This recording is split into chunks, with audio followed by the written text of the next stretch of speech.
اهلا بيكم، ازيكم؟ عاملين ايه؟ يا رب تكونوا بخير. جايلكم فيديو جديد، وصفة جديدة، وهنعمل النهاردة الترمس. الترمس هنجيبه، انا جايباه مستورد مش بلدي. البلدي دوت اللي هو المر، انا بقى جايباه المستورد اللي هو بيتعمل بسرعة.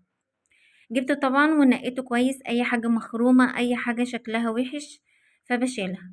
وبعد كده بقى بجيبه تحت الحنفية وافضل اغسله كذا مرة ولحد ما ميته تنضف. وبعد كده هنقعه بقى لحد كده تاني يوم. كده غسلته خلاص، ولحد تاني يوم هنقعه. يعني مثلا انا نقعته المغرب النهارده، تاني يوم المغرب هسويه. هسيبه بقى في ميته كده، وهغطيه بغطا. اهم حاجه تغطيه، لان انا هسلقه في نفس الميه اللي فيه. علشان ايه؟ علشان يفضل لونه اصفر، لانك انت لو رميتي الميه ديت الترمس هيبقى لونه ابيض. وجربي كده وهتعرفي اللي انا بقولهولك.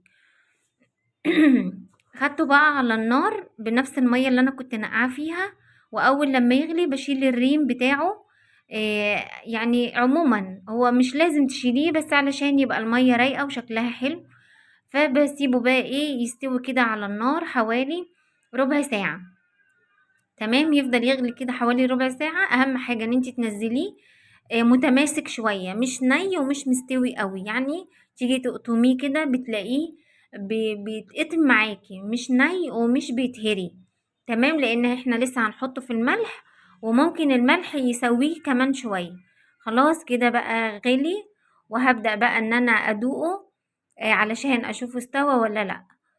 كده بقى بدوقه، لقيته بقى لسه شوية، لسه مش عايز يتكسر معايا بضوافري. فهروح بقى كده خلاص، سبته شوية كمان يغلي، وكده صفيته من المية وشطفته كويس كذا مرة. وصفيته بالمصفى، يعني خليت ان هو المية تحت المية جارية. وخلاص كده بصوا لونه مصفر، هي الكاميرا ظلماه شوية. كده خلاص هبدأ بقى احط عليه الملح. كده مفيهوش مية خالص، احط حوالي 5 معالق. طبعا حسب الحقد الحدق بتاعه. يعني انا حطيت 5 معالق، وحطيت عليه المية وقلبته. وبتدوقيه بقى بعديها بشوية، بتشوفي الملح بتاعه كويس مظبوط، ولا عايزة ملح تاني. لقيتيه حادق، ادلقي شوية مية وزودي شوية مية من الحنفية. وكده خلاص الفيديو خلص. مع السلامة، اشوفكم في فيديو